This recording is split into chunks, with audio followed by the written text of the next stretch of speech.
श्री महाभारत कथा। श्री महाभारत कथा। महाभारत कथा।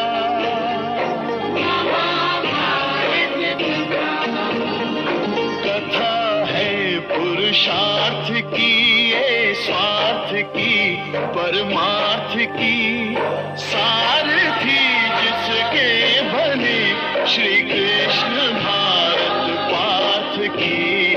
शब्द दिग्घोषित हुआ जब सत्य सार्थक सर्वथा।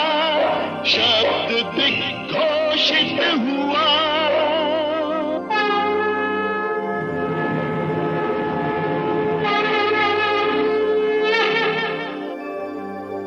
यदा यदा हि धर्मस्य ग्लानिर्भवति भारत, अभ्युत्थानम् अधर्मस्य, तदात्मानं सृजाम्यहम्, परित्राणाय साधूनां, विनाशाय च दुष्कृतां, धर्म संस्थापनार्थाय संभवामि युगे युगे।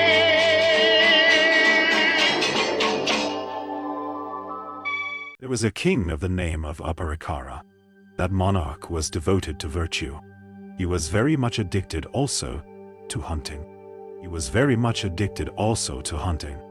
That king of the Parava race, called also Vasu, conquered the excellent and delightful kingdom of Chedi under instructions from Indra. Some time after, the king gave up the use of arms and, dwelling in a secluded retreat, practiced the most severe austerities. The gods with Indra at their head once approached the monarch during this period, believing that he sought the headship of the gods by those severe austerities of his. The gods said, "O Lord of the earth, thou shouldst take care so that virtue may not sustain a diminution on earth. Protected by thee, virtue itself will in return protect the universe." No. And Indra said, "O king, protect virtue on earth attentively and rigidly. Being virtuous thou shalt, for all time, behold, in afterlife, many sacred regions. Nadirwen, and O monarch of Chedi, this thy dominion is full of riches, of gems and precious stones, and containeth besides much mineral wealth.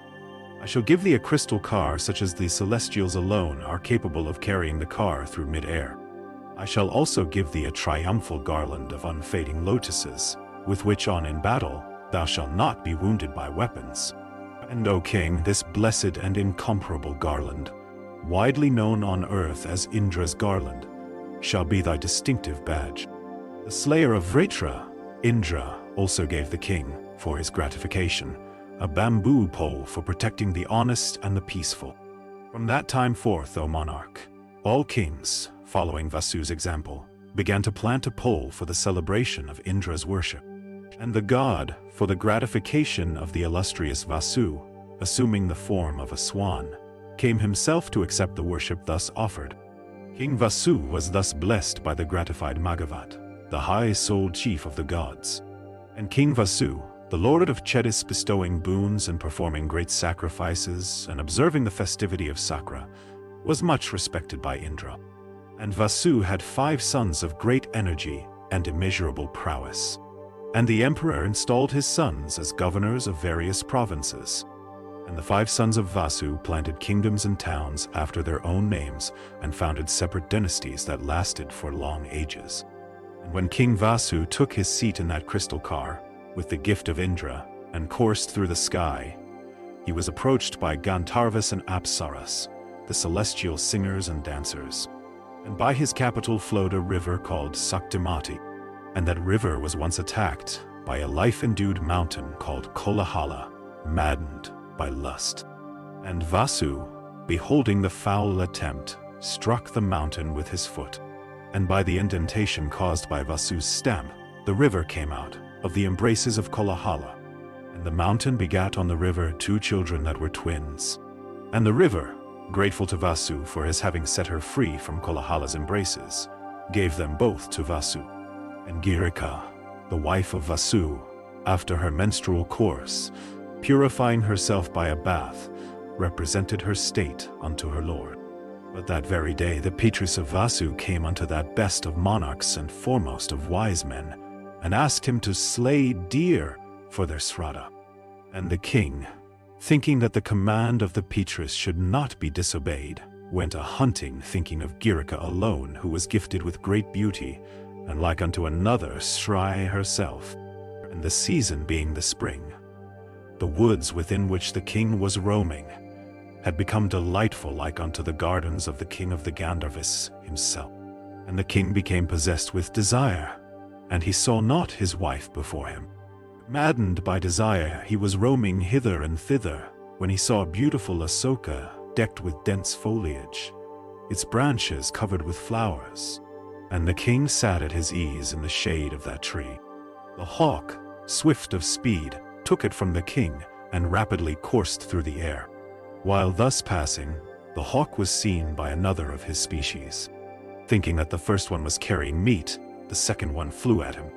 While they were fighting, the seed fell into the waters of the Yamuna.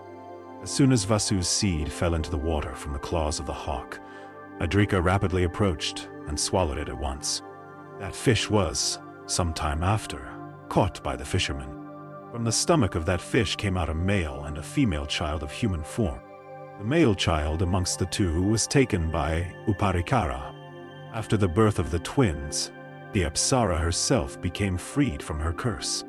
Then, according to these words, having given birth to the 2 children and been killed by the fishermen, she left her fish form and assumed her own celestial shape. The fish-smelling daughter of the Apsara in her piscatorial form was then given by the king unto the fishermen, saying, "Let this one be thy daughter." Nay. While engaged in this vocation, Satyavati was seen one day by the great Rishi Parasara in course of his wanderings. And that bull amongst Munis addressed the daughter of Vasu of celestial beauty and tapering thighs, saying, "Accept my embraces, O blessed one." Thus addressed by her, the ascetic thereupon created a fog, which existed not before and which enveloped the whole region in darkness. That best of rishis, gratified with all she said, replied, "Thou shalt remain a virgin even if thou grantest my wish." O thou of fair smiles, my grace hath never before proved fruitless. Thus addressed, the maiden asked for the boon that her body might emit a sweet scent, instead of the fish odor that it had.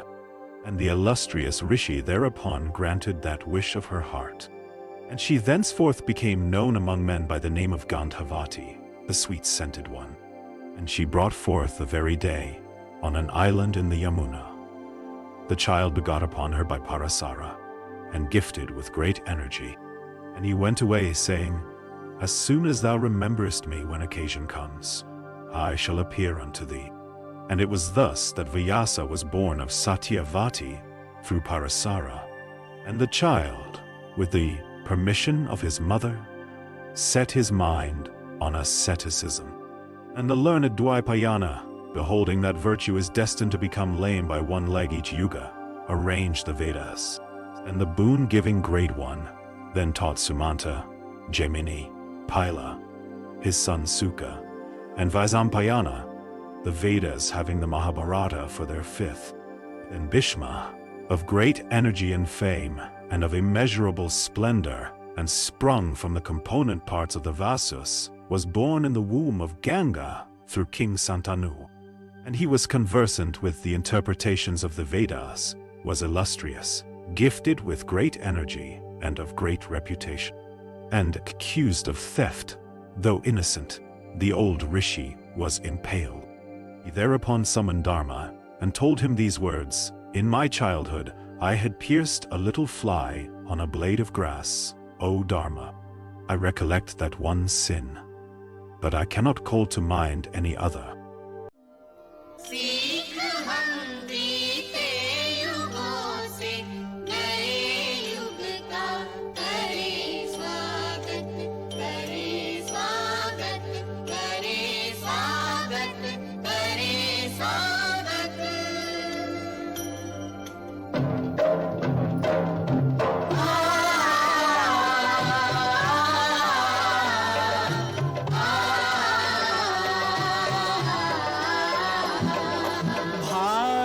की है कहानी